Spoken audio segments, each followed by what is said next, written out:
2020년 9월 3일 새벽 기도회를 드리도록 하겠습니다. 사도신경으로 신앙을 고백하겠습니다. 나는 전능하신 아버지 하나님, 천지의 창조주를 믿습니다. 나는 그의 유일하신 아들, 우리 주 예수 그리스도를 믿습니다. 그는 성령으로 잉태되어 동정녀 마리아에게서 나시고 본디오 빌라도에게 고난을 받아 십자가에 못 박혀 죽으시고 장사된 지 사흘 만에 죽은 자 가운데서 다시 살아나셨으며 하늘에 오르시어 전능하신 아버지 하나님 우편에 앉아 계시다가 거기로부터 살아있는 자와 죽은 자를 심판하러 오십니다. 나는 성령을 믿으며 거룩한 공교회와 성도의 교제와 죄를 용서받는 것과 몸의 부활과 영생을 믿습니다. 아멘. 오늘 우리에게 주시는 하나님의 말씀은 마태복음 19장입니다. 마태복음 19장 1절에서 30절의 말씀을 제가 봉독해 드리겠습니다.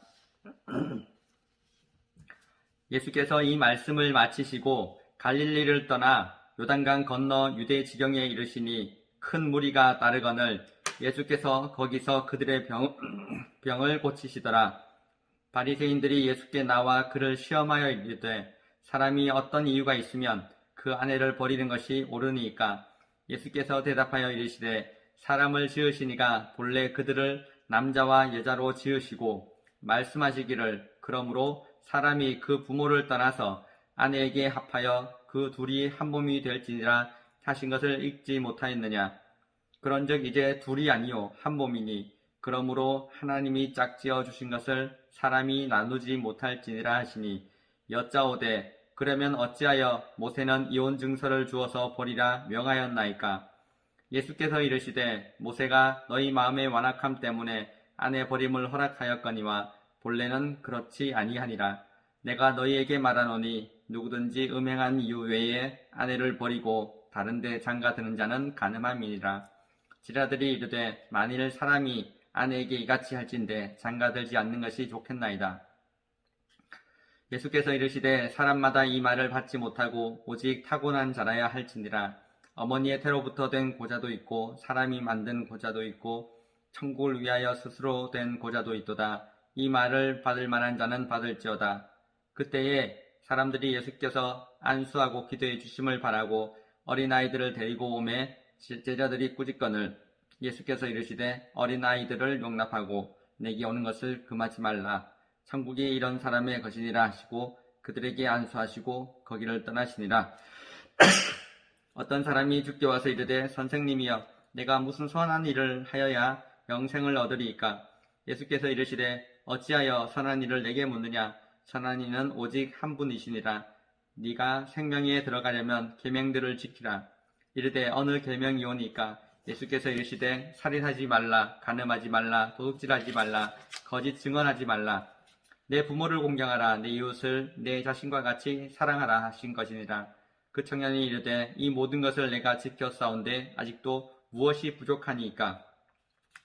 예수께서 이르시되 내가 온전하고자 할진대 가서 내 소유를 팔아 가난한 자들에게 주라. 그리하면 하늘에서 보화가 내게 있으리라. 그리고 와서 나를 따르라 하시니 그 청년이 재물이 많으므로 이 말씀을 듣고 근심하며 가니라. 예수께서 제자들에게 이르시되 내가 진실로 너희에게 이르노니 부자는 천국에 들어가기가 어려우니라. 다시 너희에게 말하노니 낙타가 바늘귀로 들어가는 것이 부자가 하나님의 나라에 들어가는 것보다 쉬우니라 하시니 제자들이 듣고 몹시 놀라 이르되 그렇다면 누가 구원을 얻을 수 있으리까? 예수께서 그들을 보시며 이르시되 사람으로는 할 수 없으나 하나님으로서는 다 하실 수 있느니라.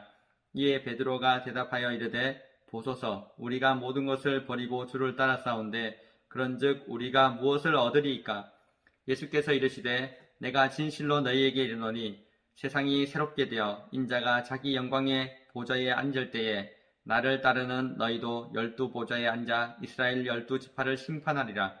또 내 이름을 위하여 집이나 형제나 자매나 부모나 자식이나 전토를 벌인 자마다 여러 배를 받고 또 영생을 상속하리라. 그러나 먼저 된 자로서 나중되고 나중된 자로서 먼저 될 자가 많으니라. 아멘. 오늘 말씀 마태복음 19장은 예수님의 공생의 마지막 6개월을 시작하는 그런 본문 내용입니다. 예수님은 갈릴리 지방을 떠나서 요단 동편 베레아와 또한 유대 지방에서의 사역을 다시 시작하시게 되었습니다. 그곳에서는 주님을 괴롭게 하려는 의도를 가진 바리새인들이 찾아와서 예수님께 질문하는 것으로 시작이 됩니다.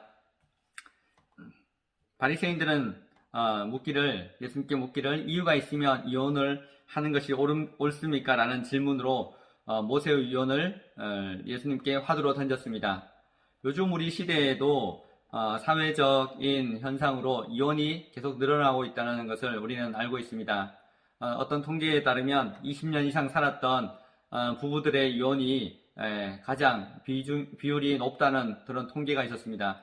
그 다음으로 많은 이혼 비율이 결혼 후 4년 차까지의 신혼부부들이 가장 높다고 합니다. 이처럼 결혼 관계를 유지하는 것이 쉽지만은 않다는 것을 우리는 이 시대를 통해서도 확인할 수가 있습니다. 원래 결혼 제도는 어떤 것입니까? 하나님께서 사람을 창조하실 때 그 시대에는 이혼이라는 것을 염두에 주시지 않았었습니다. 예수님께서도 바리새인과의 대화를 통해서 창조 원리에 따른 근본적인 결혼 제도, 그 말씀을 하실 때에 사람이 아내를 만나는 것, 이때 사람은 남자를 말하는데 남자가 여자를 만나는 것, 그를 만나 합하는 것은 하나님의 성스러운 예식이라고 이렇게 주님도 말씀하셨습니다. 사회를 이루는 가장 기본적인 기초적인 가족 구성원, 그것은 바로 남자와 여자입니다. 하나님께서 이 말씀을, 이 두 존재를 성경 말씀을 통해서 우리에게 말씀하고 있는 내용이 4절에 나와 있습니다. 어떤 경우에도 성경에 이 부분은 삭제되거나 남자와 여자가 아닌 다른 것으로 고쳐지거나 수정되거나 첨가되어서는 안 될 것입니다. 성경이 그렇게 기록되어 있는데 우리가 어떻게 바꿀 수가 있겠습니까? 또한 그 둘이 한 몸이 될지니라 라는 명령을 하고 계십니다. 5절 말씀을 읽어보겠습니다. 말씀하시기를 그러므로 사람이 그 부모를 떠나서 아내에게 합하여 그 둘이 한 몸이 될지니라 하신 것을 읽지 못하였느냐.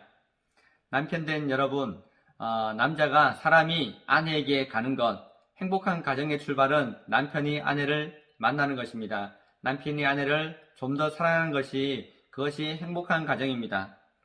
한 몸이 될지니라 하는 이 말은 함께 멍에를 메어야 한다는 것입니다.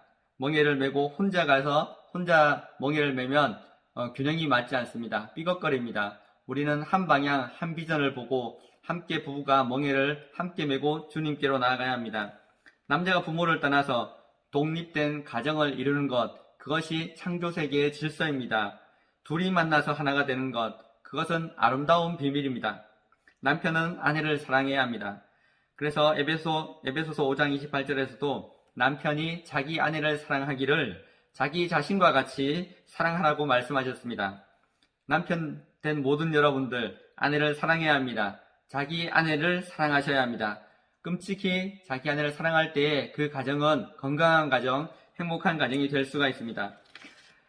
크리스찬 남편들, 그들은 우리 모두는 가정을 통해서 주시는 하나님의 영적인 교훈을 경험할 수 있게 됩니다.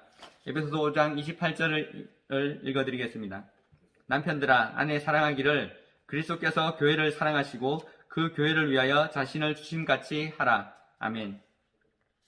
남편이 아내를 사랑하는 것, 그것과 그리스도께서 교회를 사랑하시고 자기 자신을 교회를 위하여 내어주심과 같다고 주님은 말씀하고 계십니다.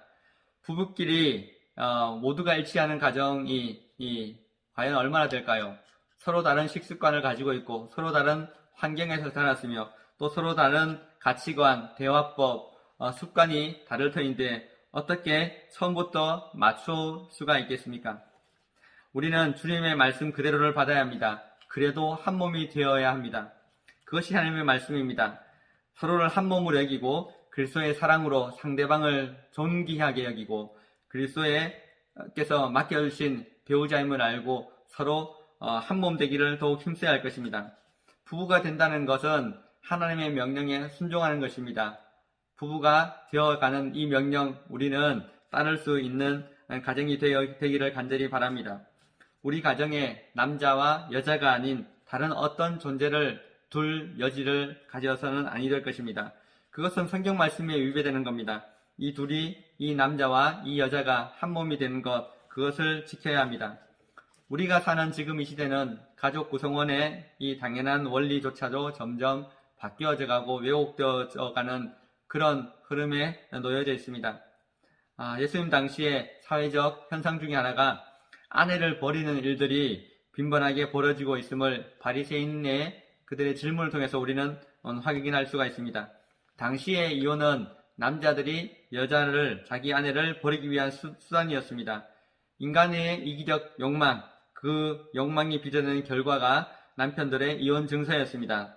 이런 욕망은 시대마다 달리 했지만 언제나 다양하게 나타나고 있었습니다. 인간의 완악함, 인간의 죄성, 이러한 것들로 인해서 이혼 증서가 쉽게 만들어지고 그리고 그것이 통용화되어지는 그런 사회라면 주님께서는 뭐라고 말씀하실까요? 성도 여러분, 우리는 21세기를 함께 살아가고 있는 이 시대가 예수님 당시에 비해 훨씬 더 강력한 도전을 받고 있음을 우리는 잘 알고 있습니다. 모세의 시대에는 이혼이 문제가 되었지만 지금 우리 시대에는 이혼 그 이전에 이미 결혼에 심각한 위협을 받고 있습니다. 이 시대를 바라보면서 우리는 어떤 종류의 눈물과 어떤 종류의 기도를 해야 할까요? 인간의 죄악, 인간의 쾌락, 인간이 꿈꾸는 그 음행의 끝이 어디를 향하고 있는지를 우리는 걱정하지 않을 수가 없습니다. 우리 사회에 동성애와 동성혼이 받아들여지고 있는 이런 사회적 분위기에 차별금지법이 국회를 통과하는 이런 일들이 만약에 있게 된다면 성경을 금수로 여기는 규정될 수도 있다는 이런 불안감이 엄습해 오는 것은 우리 모두의 책임이 될 것입니다. 이런 일이 일어나지 않도록 우리는 함께 기도해야 합니다. 이어서 13절에서 15절 말씀에는 한 아이를 우리는 주목할 필요가 있습니다. 어린아이들을 꾸짖지 아니하시고 받아주시며 또한 부르셔서 안수해 주시고 축복해 주시는 이 어린아이, 우리도 주님처럼 하나님의 말씀으로 이 아이들을 잘 양육할 수 있어야 합니다. 우리 사회가, 우리 국가가 우리 아이들에게 참교육을 가르칠 수 있도록 우리가 끼어 있어야 하고 또한 틀린 교육을 하고 있다면 그때 우리는 많은 관심과 도움으로 이 아이들을 지켜낼 수 있어야 할 것입니다. 며칠 전에 여성가족부에서 이런 일이 있었다고 합니다. 초등학교 성교육 책을 수입하였는데 그 책이 덴마크에서 왔다고 합니다. 그 책에는 단지 선진국이라는 그 나라의 책이 지난 덴마크 100년간 기록되어질 만한 100권의 좋은 책 가운데 좋은 어떤 한 권이라고 합니다. 그런데 그 책의 내용을 보면 그 그림이 너무나 선정적이기도 하고 또한 남녀의 적나라한 모습이 미화되고 있고 또한 성의 자유화를 부추기려는 그런 모습이 많다는 것이 전 국민의 큰 저항을 일으키게 되었습니다. 이 일로 인해서 여가부에서는 모든 책을 전량 회수하기로 결정했고 이런 모든 일들이, 일련의 사건들이 국민의 참여와 관심을 통해서 얻게 된 결과였습니다. 외설을 일어날 때 그것은 단순히 어떤 사회적인 모습뿐 아니라 교육을 가정한 그리고 모두에게 받아들여질 만한 그런 문화 콘텐츠를 통해서도 이렇게 국민들과 자녀들을 불안케 할 수 있다는 것을 우리가 의무교육화되어서 이렇게 찾아올 때 우리는 좀 더 깨어있는 모습을 가져야 할 것입니다. 이어서 부자 청년이 나옵니다. 예수님을 찾아온 이 부자 청년, 마태복음과 마가, 누가 복음에 공이 나타나는데 여기에 나오는 이 부자 청년은 요한복음에 나오는 니고데모와는 조금 다른 모습입니다. 니고데모는 영생을 얻는 것이 어떻게 하는 것이 영생을 얻습니까? 라는 중생에 대한 부분만을 질문했다면 오늘 부자 청년은 잘못된 율법관, 잘못된 영생관을 가지고 예수님께서 그 부분을 짚어주셨습니다. 자기 자신이 내가 무슨 선한 일을 하여야 영생을 얻을 수 있습니까? 라는 질문을 하는 그 청년을 바라보는 주님의 마음이 썩 나쁘지만은 않았던 것 같습니다. 모든 질문에 친절한 답변을 주십니다. 이 청년, 그들 또래에 비해서 훨씬 더 성숙했고 또한 진지했고 삶에 대한 진중한 자세가 느껴집니다. 인간이 무엇이며 영생은 어떻게 소유할 수 있을 것이며 삶과 죽음의 끝에는 그 끝은 어떠한가를 진지하게 고민하는 그를 주님께서는 도와주시려고 합니다. 16절 말씀을 읽어드리겠습니다. 어떤 사람이 주께 와서 이르되 선생님이여 내가 무슨 선한 일을 하여야 영생을 얻으리이까? 그 청년은 선한 일과 영생을 동일한 높이에서 보았습니다. 그 청년은 그래서 질문을 하였던 것입니다. 우리가 보기에 어떻습니까? 착하고 바르고 자수성가한 청년, 부자 청년이었습니다. 완전함을 추구하는 그런 인격적 모습도 보여주고 있습니다. 주변을 향한 따스한 사랑도 가지고 있습니다. 그런데 그에게는 한 가지가 없었습니다. 주님을 알지 못하였습니다. 주님은 안타까운 나머지 그 청년에게 21절 말씀을 통해서 주님의 마음을 보여주십니다. 네가 온전하고자 할진대. 우리 주님은 빈틈없이 행동하고 모범적인 바른 생활맨 그 청년에 대해서 조금 도와주려는 말씀을 해주십니다. 그래서 시편 119편 9절에서도 청년이 무엇으로 그 행실을 깨끗하게 하리까? 주의 말씀만 지킬 따름이다 라고 말씀하고 있습니다. 청년에게는 율법이 필요한 것이 아니었습니다. 재물이 필요한 것이 아니었습니다. 주님이 필요합니다. 이 청년을 주님께서 도와주십니다. 모든 청년은 주님을 만나야 합니다. 행함으로 영생을 얻는다면 인생은 좌절할 수밖에 없습니다. 모든 것을 다 행하였을지라도 그 다음에 계속해서 새로운 것들이 추가될 것입니다. 그것은 상당히 고통스러운 벌이 될 것입니다. 자신만만했던 그 청년이 모든 것을 다 지켰다는 그 청년이 결정적으로 그는 여전히 배고픔에 가득한 질문을 하게 됩니다. 20절 말씀이 그 청년의 내면을 반영하고 있습니다. 그 청년이 이르되 이 모든 것을 내가 지켜 싸운데 아직도 무엇이 부족하리이까? 아직도 무엇이 부족하리이까? 인간은 선하지 않습니다. 선한 이는 하나님밖에 없습니다. 인간은 완전한 선을 실천할 수가 없는 존재입니다. 유한한 존재라는 뜻입니다. 결국 청년은 자신의 한계를 깨닫게 되었습니다. 자신이 율법을 다 지켰다고 자부했지만 그 청년은 피상적으로 율법을 지켰던 자신을 깨닫게 됩니다. 21절 말씀 보겠습니다. 예수께서 이르시되 내가 온전하고자 할진대 가서 내 소유를 팔아 가난한 자들에게 주라. 그리하면 하늘에서 보화가 내게 있으리라. 그리고 와서 나를 따르라 하시니. 청년은 이웃사랑을 실천했던 그런 인물입니다. 그것만으로 영생을 얻는다고 생각했던 청년이었을지 모릅니다. 하지만 깊은 성찰과 고민을 통해서 그는 마침내 결정합니다. 주님을 따르지 못하고 뒤로 물러나게 되었습니다. 그 청년은 왜 더 깊은 데까지 나가지 못했을까요? 사람 마음에는 놓치고 싶지 않은 그 무언가를 하나씩 갖고 있기 때문입니다. 청년에게 그것은 재물이었습니다. 또한 율법의 행함이었습니다. 청년은 그 피상적인 참여만 하려고 하였던 겁니다. 결국 그 청년은 율법에는 투철하였을지 모르지만 복음의 세계로는 한 발자국도 걸어가지 못하였습니다. 먼저된 자로서 나중된 모습이 바로 이런 모습입니다. 그러나 우리 주님은 우리에게 주님을 따르라고 말씀하고 계십니다. 주님을 따르라. 그것은 주님을 앞서지 않는 것입니다. 주님보다 우선시되는 무엇인가가 있다면 그것을 내려놓아야 합니다. 그것이 무엇인지 우리에게 주님은 보여주실 것입니다. 그때 우리는 주님께 드립니다. 주님보다 앞서지 않겠습니다라는 고백을 할 수 있기를 바랍니다. 예수를 믿는 우리의 고민이 무엇입니까? 모든 것을 버리고 주를 따랐을 때 그 다음에는 어떻게 되는가 하는 것이 아니겠습니까?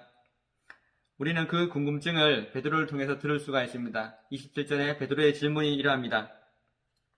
또한 28절에서는 베드로의 질문에 대해서 예수님께서 대답을 해주십니다. 그때 예수님은 새롭게 되는 세 가지가 있을 것이라고 말씀합니다.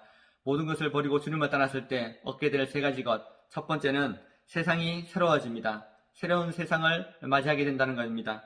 두 번째는 예수님도 자기 보좌에 다시 앉게 되십니다. 그것이 새롭게 되어지는 두 번째 진실입니다. 세 번째는 주님을 따르는 우리의 신분도 새로워진다는 것을 주님은 강조하고 계십니다. 예수를 믿고 구원받는 이 간절한 소망이 이 시대의 청년, 이 시대의 어린이, 또한 이 시대의 바리새인들에게 전해야 되지 않겠습니까? 우리의 청년들을 교회로 오라고 적극 권해 주시기 바랍니다. 우리의 자녀들이 교회로 꼭 돌아와야 한다고 적극 권면해 주시기 바랍니다. 먼저 된 자, 나중 된 자, 이 세상에 똑똑하고 유능한 자, 그들 모두가 필요로 한 것은 다른 것이 아닙니다. 주님입니다. 그들을 간절히 우리 주님께로 이끌어야 합니다.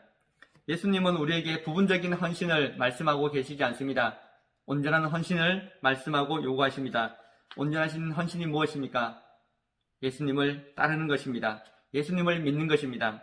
요즘 같은 시대에 교회를 가는 것에 대해서 많은 부정적인 경향을 보이는 이런 시대에 예수님을 따르는 온전한 믿음, 그것은 바로 그 뿌리를 흔들리지 아니하고 굳건하게 믿는 예수를 더욱 굳게 붙잡는 것입니다. 돈이 이 시대를 움직이지 않습니다. 이 시대를 움직이는 것은 오직 예수 그리스도 그분밖에 없습니다. 많은 재물을 가진 사람이 온전한 사람이 아니었습니다. 먼저 된 자가 온전한 사람이 아니었습니다.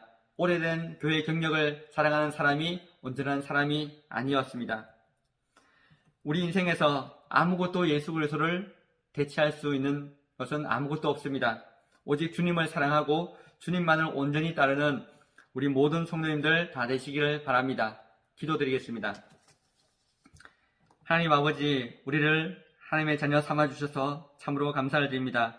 주님께 위임받은 사명으로 우리의 가정을 든든히 지키게 하시고 남과 여가 함께 만나 귀한 가정 이루어가는 이 사랑을, 이 믿음을 온전히 지킬 수 있도록 주님 저희를 도와주시옵소서. 믿음의 자녀들이 믿음의 공동체를 통해서 건강하게 잘 수 있도록 도와주시고 이 땅의 모든 자녀들이 하나님의 뜻 안에서 바른 가정 이룰 수 있도록 주님 도와주시옵소서.